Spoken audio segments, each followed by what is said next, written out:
How to log into Paycor account online. Let's get started. Launch your preferred browser. At the top, you will see the search box. Over there, type in Paycor login and search for it. Different website links will appear.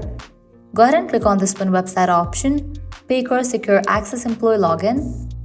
With that, you will be directed to the official website. Now from here, you can easily log into your account. All you have to do is type in your Paycor account's credentials. Firstly, type in the username. Then type in the password. If you have forgotten the username or password, you can click on these options to recover it.